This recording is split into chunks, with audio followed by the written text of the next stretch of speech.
किसी ने बड़े कमाल की बात कही है कि कभी कभी अपनों को साथ रखने के लिए अपने हक का भी त्याग करना पड़ता है, क्योंकि रिश्तों में नफ़ा नुकसान नहीं देखा जाता।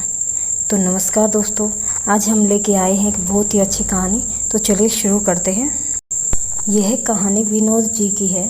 विनोद जी, उनकी पत्नी और उनका 4 साल का बच्चा कार में सवार होकर के अपने होम टाउन से दूसरे शहर में जा रहे थे। वहाँ पर इनके किसी रिलेटिव की जो लड़की है उसका बर्थडे था। उसके लिए एक अच्छा सा जो है इन्होंने तोहफ़ा ख़रीदा और तोहफे को लेकर के जा रहे थे। कार में सवार थे। जब हाईवे पर इनकी गाड़ी जा रही थी, नदी पर जो पुल बना था, जैसे उसको क्रॉस किया कार ने, इनका बच्चा चिल्लाने लगा, पापा तरबूज तरबूज। उन्होंने पूछा, कहाँ है तरबूज? साइड में देखा तो एक लड़की जो थी सड़क किनारे तरबूज बेच रही थी। उसके पास में जाकर के गाड़ी रोक दी और इनकी मैडम ने कार का शीशा नीचे किया और उससे मोल भाव करने लगी। कितने रुपये, क्या भाव है? तो उसने कहा 50 का एक दे सकते हैं मैडम जी। तो उसने कहा 40 रुपये से ज़्यादा नहीं दूंगी। तो लड़की बोली, 40 रुपये? मजाक कर रहे हो आप, इतने में तो नहीं मिलेगा। इनको लगा सच में नहीं देगी लड़की। तो उन्होंने कहा चलो ठीक है, 45 रुपये, इसमें तो आप दे दोगी तरबूज? उस बच्ची ने कहा 45 रुपये में तो हमारे ही आता है मैडम, मैं कहाँ से आपको दे दूँगी, 50 रुपये से कम में नहीं बेचूँगी। मोल भाव चल रहा था। विनोद जी मुस्कुरा रहे थे, कहाँ 5 रुपये के लिए झगड़ा कर रही है। तभी वो लड़की तरबूज हाथ में लेकर के आ गई। कार के पास में इनका 4 साल का बच्चा जो था, उसने अपना सिर बाहर निकाला हुआ था। उसको तरबूज खाना था तो पास आकर के उसके तरबूज काटने लगी। बेटा क्या नाम है? तो उसने बताया, मेरा नाम गोलू है। कहने लगी, सच में तो गोल मटोल है। तभी विनोद जी की पत्नी ने इमोशनल दाव खेला कि बेटा अपने छोटे से भाई के लिए दे जाओ 40 में। तो उस बच्चे ने कहा, मेरे भाई के लिए? अरे ये लो मेरे भाई के लिए। तो और उसने वो तरबूज उस बच्चे के हाथ में रख दिया। वो छोटा बच्चा कहाँ संभाल पाता, वो नीचे गिर गया। लड़की ने वो जो तरबूज दिया था उसके 3-4 टुकड़े हो गए। बच्चा रोने लगा, तरबूज गिरा दिया, मेरा तरबूज गिरा दिया। वह लड़की जो थी उसने कहा, अब मेरे बेटे क्यों नाराज़ होता है, मैं दूसरा लेके आती हूँ। दौड़ के गई, भाग के वापस से दूसरा ले आई। ये मैडम समझ गई कि ये तो दोनों के पैसे लेगी।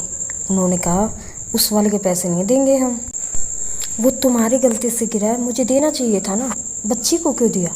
तो उस लड़की ने कहा कि अरे मेरे भाई को दिया था मैंने, तो मुझे लगा कि वो संभाल लेगा, मैं तो लाड़ प्यार में आ गई, अचानक से भूल गई कि छोटा बच्चा है वो, ना कि मेरा भाई। ऐसा बोल के वो चुप हो गई। मैडम ने पूछा, क्या हुआ तुम्हारे भाई को?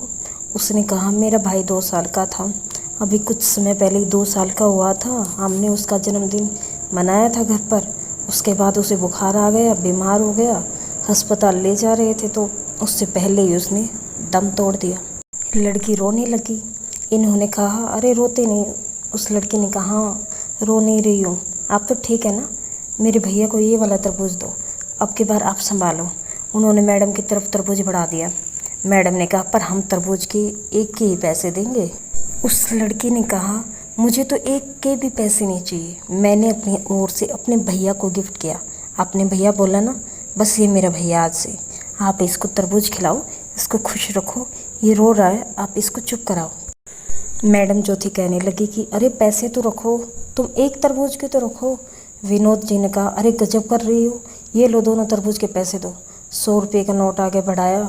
उस बच्ची ने कहा, मुझे रुपये नहीं चाहिए, मुझे 1 रुपया भी नहीं चाहिए, क्योंकि आपने भैया बोल दिया ना, और मेरी माँ कहती है कि रिश्तों में नफ़ा नुकसान नहीं देखते। ये बोल करके लड़की जाने लगी। तभी मैडम को पता नहीं क्या सूझा, उसको वापस बुलाया, इधर आओ इधर आओ। इनके पास में वह जो गिफ्ट रखा था, जो ये लेकर के जा रहे थे अपने रिलेटिव की लड़की थी, जो बर्थडे के लिए छोटी सी रिंग थी, वो रिंग उस लड़की को दे दी। कहा, रखो तुम। वो लड़की कहने लगी, मैं क्या करूँगी इस अंगूठे का? इन्होंने कहा, रखो, तुमने इसको भैया बोला तो मैं तुम्हारी माँ हुई, माँ की तरफ से तोहफा है, ले जाओ। उसको भेज दिया। गाड़ी आगे बढ़ गई। विनोद जी सोचने लगे, मेरी पत्नी अजीब है, जो इमोशनल है, 10-20 रुपये के लिए झगड़ रही थी, एक अंगूठी दे करके आ गई। इमोशंस भी क्या चीज़ होते हैं। और तभी उन्हें वह बात याद आई जो उस बच्ची ने कही थी कि रिश्तों में नफ़ा नुकसान नहीं देखते। विनोद जी को अचानक से याद आया, अपने भैया का नंबर डायल किया, ब्लूटूथ पर बात की कि भैया वो बाज़ार वाली दुकान आप रख लो, मुझे तो छोटे बाज़ार वाली दुकान ही दे दो, चल जाएगी। प्रॉपर्टी को लेकर के केस कर रखा था बड़े भाई पर। बड़े भाई ने कहा तुझे क्या हो गया अचानक से, तू तो कोर्ट में केस लिए गया था, झगड़ रहा था अपने भाई से। विनोद जी ने कहा मुझे समझ में आ गया है भाई साहब, रिश्तों में नफ़ा नुकसान नहीं देखते। भाई साहब उधर से रोने लगे, कहने लगे छोटे तू गजब बात करता है, घर आ जा, सब मिल बैठ कर सोल्व कर लेंगे। बहुत छोटी सी कहानी है जो सिखाती है कि त्याग की भावना लाना बहुत आवश्यक है। रामायण भी अद्भुत कथा है जो त्याग की है। वहाँ पर भी त्याग के बारे में आपको एक से बढ़कर एक उदाहरण मिलेंगे। जीवन में त्याग रहेगा तो अपने साथ रहेंगे, क्योंकि कभी कभी अपनों को साथ रखने के लिए अपने हक का भी त्याग करना पड़ता है। और रिश्तों में नफ़ा नुकसान देखना बंद कीजिए। तो दोस्तों, आपको ये कहानी आज की कैसी लगी? अगर आपको अच्छी सीख मिली है तो हमारी वीडियो को लाइक करें, चैनल को सब्सक्राइब करें और शेयर करें। धन्यवाद।